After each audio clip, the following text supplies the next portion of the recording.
Obliger les allocataires du revenu de solidarité active à travailler, telle est la décision prise le 5 février dernier par le conseil départemental du Haut-Rhin et par son président Éric Stroman. Si la mesure n'est pas invalidée pour des raisons juridiques, les personnes au RSA dans ce département devront en effet travailler 7 heures par semaine pour continuer à toucher cette aide, pourtant initialement conçue comme un soutien durant les périodes de chômage prolongé ou en cas d'activité insuffisante pour vivre décemment. Qui a décidé du nombre d'heures et sur quels critères ? Alors, on en a discuté ensemble.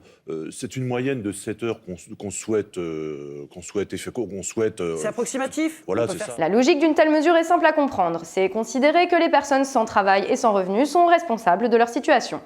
Mais alors que la France est confrontée à un chômage de masse qui dure de plus en plus longtemps et qui touche notamment très fortement les salariés en fin de carrière, cette idée est-elle encore pertinente ? Comment peut-on imaginer inverser le sens de la solidarité ? C'est l'interrogation d'ATD Quart Monde. Autrement dit, faut-il exiger une démonstration de civisme de la part de ceux qui sont au bout de leurs droits ? C'est la question qui est posée en fait et que je vous pose.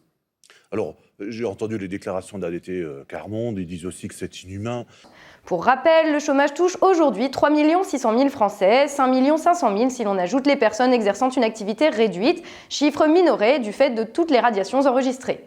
Près de 9 millions de Français vivent aujourd'hui sous le seuil de pauvreté. Quant au RSA, il est perçu par 2 500 000 foyers. Face à ces chiffres et à moins d'avoir une très basse opinion des Français, il devient de plus en plus difficile de croire que la majorité des gens qui ne travaillent pas l'ont choisi. Nous avons des Français qui ont des poils dans la main, il faut le savoir.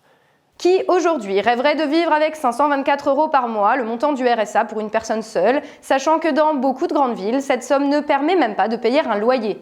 Le chômage est devenu structurel et ancré dans la durée. Culpabiliser les gens qui ne trouvent pas d'emploi, n'est-ce pas, pour les politiques, une bonne manière de se dédouaner totalement d'une situation qu'ils ont créée par des politiques économiques catastrophiques ? C'est votre manière de faire qui est questionnée par ATD Quart Monde. Si vous prenez par exemple la Drôme, depuis un mois, les allocataires du RSA peuvent faire du bénévolat de manière bénévole. C'est-à-dire que c'est l'inverse de votre démarche. Il a été décidé là-bas que si on était au RSA, on avait un accès prioritaire au bénévolat. C'est pas tout à fait la même chose ? Oui, enfin, si on n'a pas un minimum de contraintes, je vois pas comment le dispositif peut fonctionner. Car au-delà de ça, ce type de mesure n'est pas sans effet pervers. Pourquoi une collectivité locale s'embêterait à embaucher un salarié qu'il faut payer alors qu'elle peut faire travailler des gens gratuitement ? Obliger les allocataires à travailler, n'est-ce pas risquer de faire encore exploser le niveau du chômage ?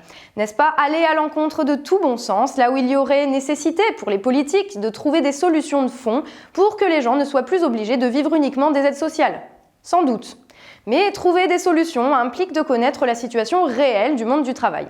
Or, comment être surpris du décalage entre ces réalités et les propositions d'Éric Stroman ?